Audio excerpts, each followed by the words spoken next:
All right.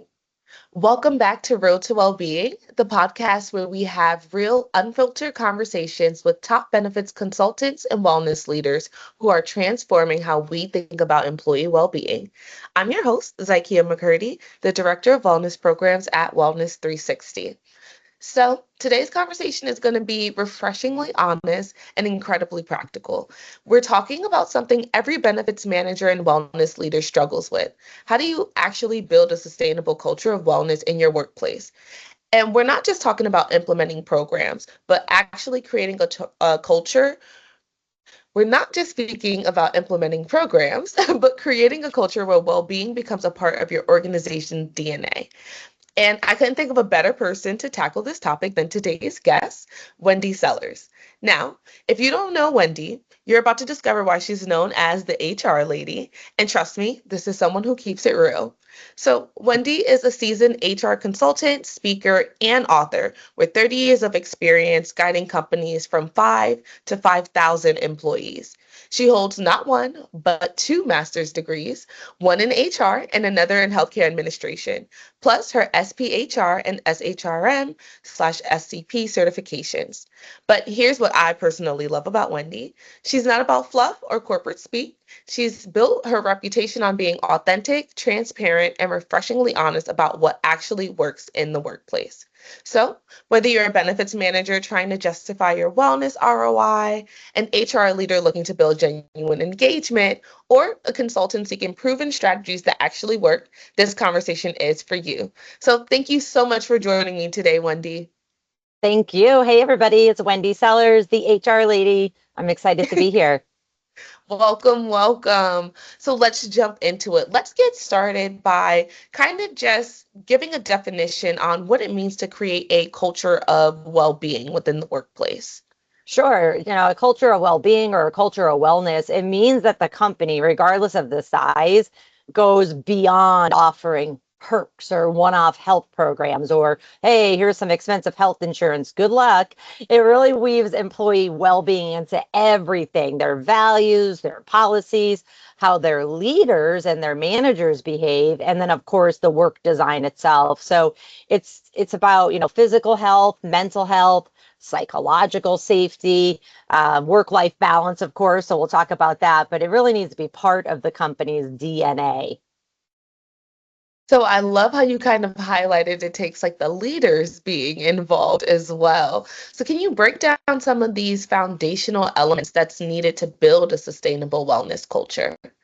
Sure. So, like what it looks like in practice, focusing on leadership first, managers. And I want to take a little side note here. Not all managers are leaders. They should be, and I can help you with training on that. But managers and the managers really need to start modeling that healthy behavior. Taking breaks, respecting boundaries, not calling people when they're out sick, or texting them quick question even though they're on vacation, and then of course, encouraging realistic workloads. Today's workers are burnt out just from society in general, and they want their lives back. And so many people are like begging for a 40 or less than 40-hour work week, or heck, many of them would just settle for 50 at this point. But it starts with those managers modeling those healthy behaviors. That's really what I firmly believe in. So I love that you highlighted it's about starting those healthy behaviors from like things outside of, I guess, just what we typically think of as our wellness program. So outside of like the challenges and things of that sort, you mentioned elements kind of incorporated into the workday, like the workload, breaks, things of that sort. Can you dive a little bit more into that? I mean, yeah, we have these policies. I write the policies, but hence nobody reads your policies, by the way. But we write these policies like, oh, you could take breaks, and we kind of focus on hourly workers only with that, but we don't have just hourly workers. Everyone should be able to take a break, and it shouldn't only be at 10:15. Everybody goes on break. But hey, if you're in an environment that you're dealing with heavy machinery or something like that, then you're going to have to probably follow a timeline. But other companies that are office workers and you're not dealing with, major safety issues, Why can't somebody go on break at 10:45 even though their coworkers on break at 10:15? Of course, you got to coordinate schedules and everything like that, but taking breaks is so important. And then also, making sure that we even have, I don't know, communicate with our employees to say, hey, so and so is going to be out next week and you're going to need to cover that. Well, if you want me to cover my coworker's job, what are you taking off of my plate to make that done? Or can you change my deadlines or their deadlines or both so that we do both able to take a vacation, a break, or call out sick, unfortunately, and then still not feel guilty about meeting the deadline that was probably unreasonable to begin with. So that's what, supportive leadership looks out like, being realistic. Of course, we all are going to push our employees a little bit. We're probably going to push ourselves, but we have to just, reel it back in and do within reason so that we don't break their soul. So I love that. And I love the way that you keep kind of making that call out to leadership. And it comes down to these small things that we don't kind of think about as leaders when it's like, hey, I just need this done. But it kind of Yes. takes stepping back and saying, wait, is this realistic? Let me actually interact with the people who are working on this to find out how this can work and Yeah. getting to know my team and speaking with them a little bit more. Yeah, and letting the team have like some psychological safety, making sure the employees feel safe to share ideas, share concerns, to say, hey, I can't get that done. It wasn't on my task list, and I'm a task oriented person. So, hey, manager, help me move around my task list if you want me to jump over to, whatever you're shoving at me right now. So, it's also about employees feeling safe to say, hey, I made a mistake and I want to let you know now instead of covering it up, and feeling that safety of like my manager's going to have my back, even though they're probably going to be a little bit upset. And then managers also need to learn to give feedback and accept feedback without saying, oh, if you do that, you're going to be punished. Otherwise, employees just hide things from us. And that in the end is going to blow up in everybody's face. Oh, yeah, totally. So now speaking from the aspect of an individual trying to create this culture of wellness, what are some of the common factors of resistance that someone might run into, and how can they work on overcoming that when it comes to both management and employees? I mean, let's face it, it's money, right? It's usually almost always about money. If you're a for profit and not for profit, no matter what, we're all in business to make money or to achieve something. And so, if it's going to cost the company money, we need to make sure that there's, a return on investment, a value on investment, and making sure that, there's a payback. Oh, we're going to buy this wellness program, whatever it might be, even if we're doing flexible scheduling, we're going to make changes. What's that going to cost to the company? We really need to be looking at it the other say, like, yeah, it's going to cost a couple $1,000s over here, but look what it's going to make us over here. Just employee retention and the reduction of voluntary turnover alone, that's going to save you so much money. I don't know if anybody on here has been recruiting lately, but it is expensive. Putting a job ad out in the past couple years is expensive, and it's time consuming, and you have to pay somebody either internally or externally to recruit for you. So if we can reduce voluntary turnover because of these investments that we're making in employees' well-being, we're going to save money on onboarding and the training costs and everything else, which is then going to increase productivity. We're going to have much more engaged employees that are going to be willing to do higher quality work, miss fewer days, and hopefully we're also giving this opportunity to say, it's okay if you miss days. That's why we have sick time. That's why we have PTO. We want you to be healthy. An engaged employee needs to be a healthy employee.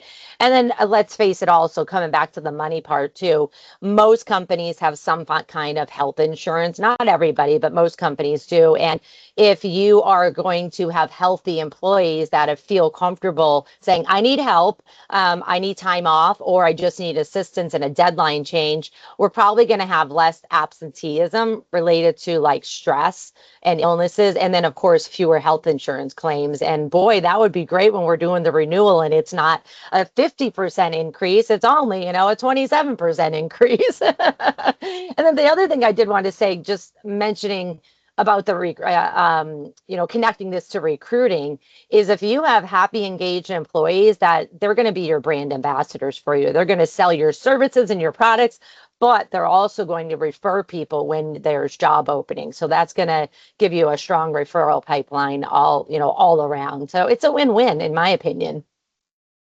I love that you showed so many different ways that like a company can get that return or that value on investment. Because I do think traditionally when we speak about wellness programs, people are looking at like dollars to dollars. And as you said, it's not always going to look like dollars to dollars, especially when you're getting started. It's that overall value that you start to build over time, especially when it comes to recruitment. I can't even speak about how many times I've loved somewhere I've worked and I'm like, you guys got to get in here. And next thing you know, I have like my whole, like half of my friend group on my team or something. Yes, but it is like you're going to refer people when you feel safe, when you feel supported, and when you feel valued as a part of the team. And that's what wellness culture is about. Sure, it's about employee happiness. We want our employees to be happy, but little side note, we want them also to be, motivated, engaged, productive, and have a good morale. And so happiness means different things to different people. So I'd be thrilled if you're happy, but I also be more thrilled if you're productive.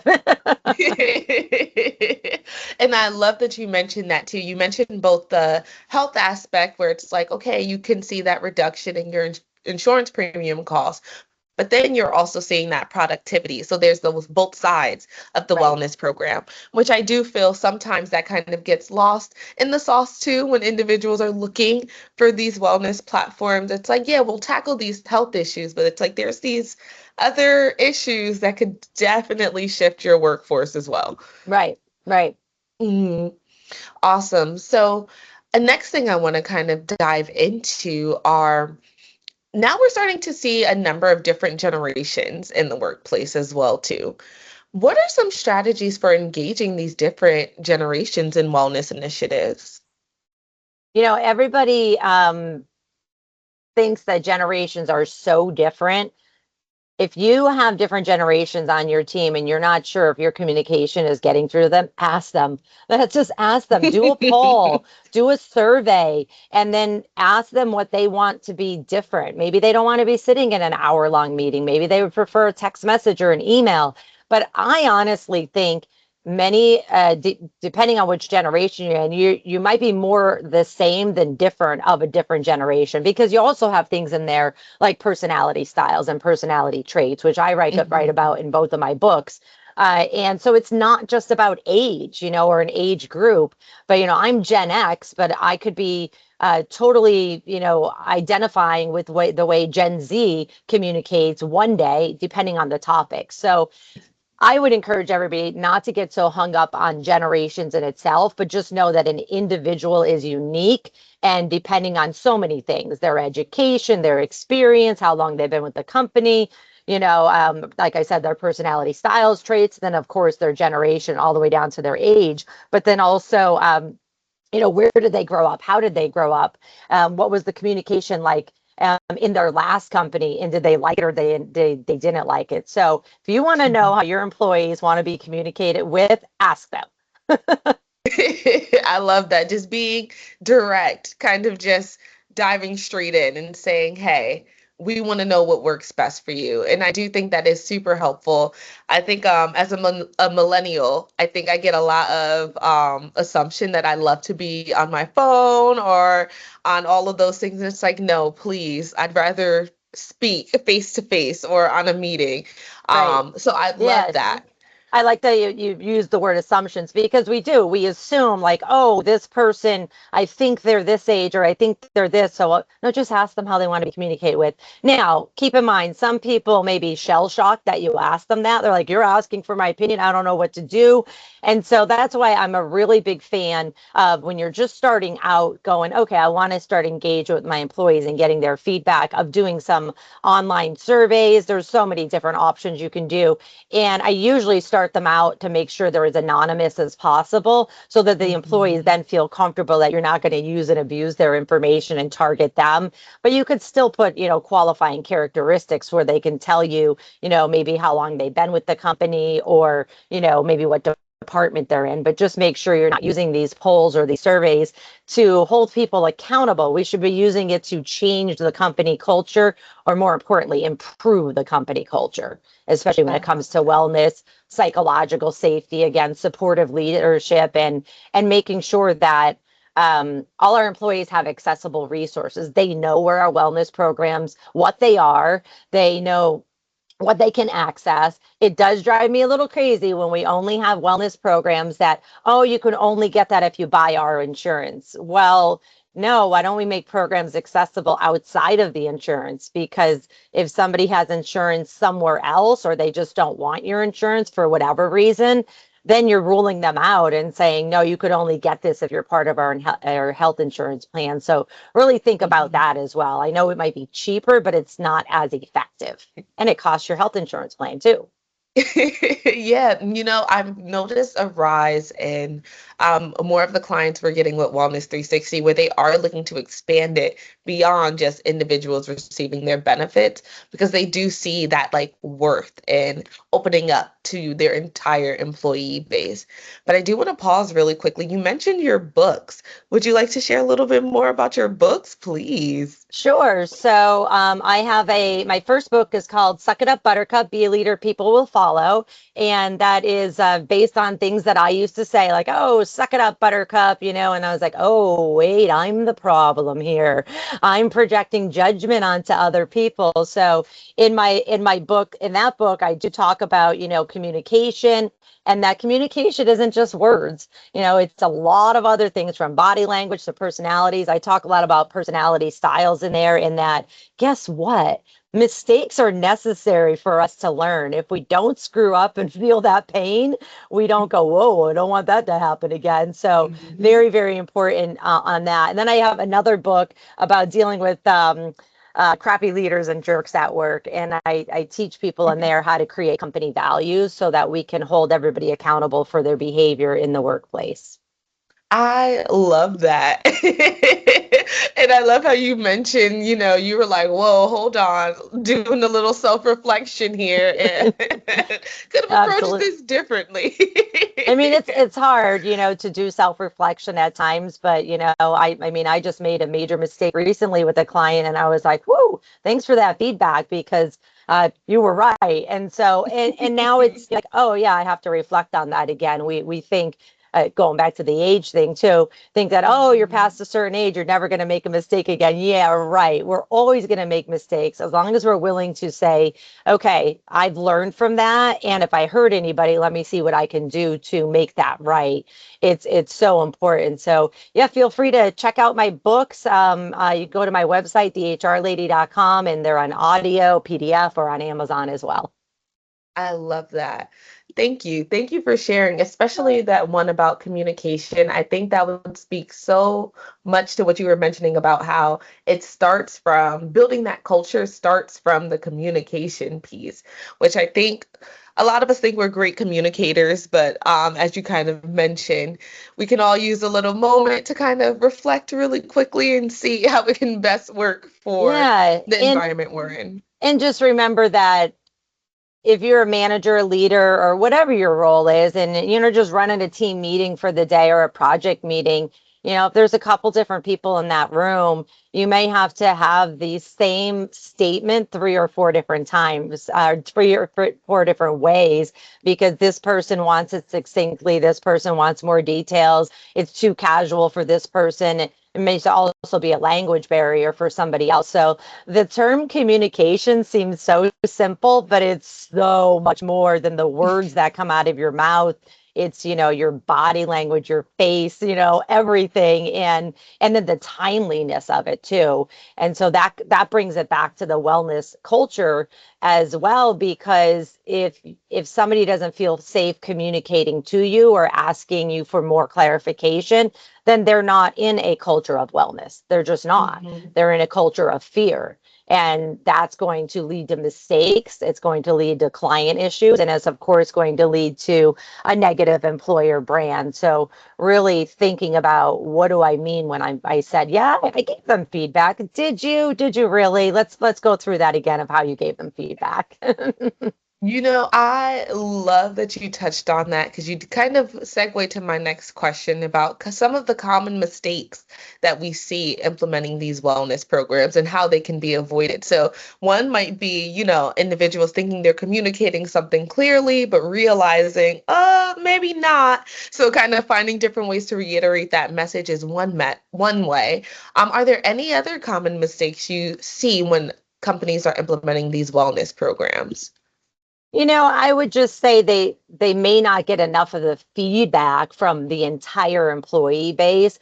And maybe they just asked a few people, like, hey, what are you looking for? And then they went and rolled it out, and like nobody uses that benefit. And now you're paying for it, but nobody uses it. Or three or four people use it, and you're paying for 10, 20, 100, however many employees you have. So again, getting the feedback, getting more opinions than less. And I know that's time consuming and I know it's stressful, but we have technology. And if your employees have access to technology, even if you're just giving them maybe like a kiosk or a tablet to complete it on, that day, most people are more than happy to give you feedback unless they're afraid that management's going to, hold them accountable for saying something they didn't like. So we always have to, check ourselves and then check our managers to see, they're human too. They're going to make a mistake, but you as a leader are going to have to pull managers aside and say, hey, what you said in there was inappropriate, violated our company values. This would have been a better way to say it, and I expect you to go back to that employee and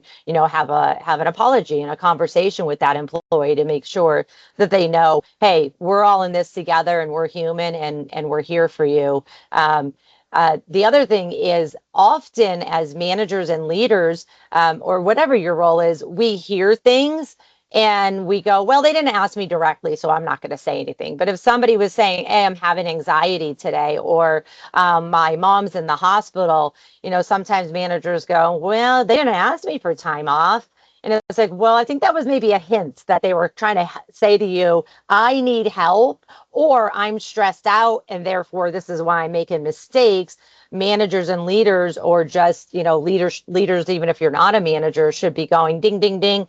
I heard that person say something, and I think we need to pull them aside and talk to them and let them know that we're here to support them and they can get time off. And here are the services, the wellness benefits that we have. And let me walk you through it. But many people are just going to be afraid to do that because they think, oh, I don't want to be a bother. I don't want people to know. They don't know their rights under the ADA. A lot of people don't know their rights. Wow, you really touched on a huge one with like understanding employee rights, especially under the ADA. I kind of want to dive into that a little bit more if you don't mind. Sure. Can you expand on that? Yeah, so before I go further, I do want to tell everybody there's this amazing website. The ADA website for employers is awful. So they came out with another website called AskJan, AskJan.org. It's the Job Accommodation Network. It is a huge website for employees, for individuals, and then for employers as well. And pretty much anything that you ever thought about that you're like, well, I have this situation. Somebody mentioned like ADHD or anxiety or, a sleep disorder. You can look it up there and they give you some sample solutions. So I rely on that a lot because we can't be an expert in everything. But again, many, even HR people, they just say, well, they didn't ask me for an accommodation. They didn't ask me for anything. They don't have to come out and ask you for an accommodation because they're having a permanent, temporary, or even just a short-term disability. They only have to say some key words, and then we are supposed to be able to read into that and go, hey, I heard you said that. come talk to me in my office because you have rights and we want to make sure that we're giving you an accommodation. And I got to tell you, I have quite a few friends with lifelong disabilities, and most of the accommodations that they require are so minor. It's not even costly to the organization, but you know what is costly? A lawsuit. So we want to make sure that we understand as managers, as leaders, just as humans, that if we are going above and beyond for other people, they're going to do the same for us in the end. They're going to be thankful that you helped them, you didn't embarrass them and stick them in a corner. And then again, they're going to refer for you, both clients and other employees, and that's going to help your bottom line in the end. So the ADA is something to be scared of. It should be. And it's also something that, it isn't as scary as we think it is. But check out that resource, askjan.org. It is amazing and so helpful. I love that. Thank you so much, Wendy. I knew this would be a great conversation. And then I love how you highlighted that, it won't be costly to find those solutions, but what is costly would be that Lawsuits. those lawsuits, missing those days, all of those different things. Right. So And it's much cheaper to find a reasonable accommodation. And mhm. it's really, they're usually very, very reasonable and not expensive. And then even if they are expensive, sometimes the employees will bring you like, hey, this is what we did at my last job. And you're like, oh, we can do that. Let's go. And then the conversation's over. Just remember that we do have to protect their confidentiality, their health conditions, mental or physical, are not up for discussion by the employer or an employer representative. Even if the employee is running around talking about it, we zip it. They can talk about whatever they want, but we keep that confidential. But bringing this all back to the culture of wellness is it's going to show the other employees like, wow, my company goes above and beyond for everybody, and they're making sure all of us are psychologically and physically safe. And I like that. And I'm going to stay here, even though I'm having a hard time today or this week or this month. And I'm still going to refer people to us. I love that. Thank you so much for pulling that all together, Wendy. So we're Sure. coming up on our last few minutes, but before we go, would you like to leave our audience with any practical steps that companies can take to start building a culture of wellness? I'll go back to the poll, doing a poll, whether it's a short 5 question poll or, an entire employee engagement, survey. I would 100% encourage you to do that. However, if the leaders above you don't plan on acting on any kind of feedback from your employees, please don't do it, because your employees will never give you the feedback ever again. So if you are interested in doing some kind of engagement survey, with wellness included, feel free to reach out to me. I can definitely help you set that up and run it for you too. So then it will be even one more step of confidentiality of confidential information. So you'll have my contact information, but you can just do an internet search for the HR lady and you will find me. Awesome sauce. Thank you so much, Wendy. Thank you so much for your time. Thank you so much for dropping so many gems on this episode. And thank you all, our listeners, for joining us today, too. And with that, join us next week for our next Road to Wellbeing episode. Have a great day, everyone. Bye.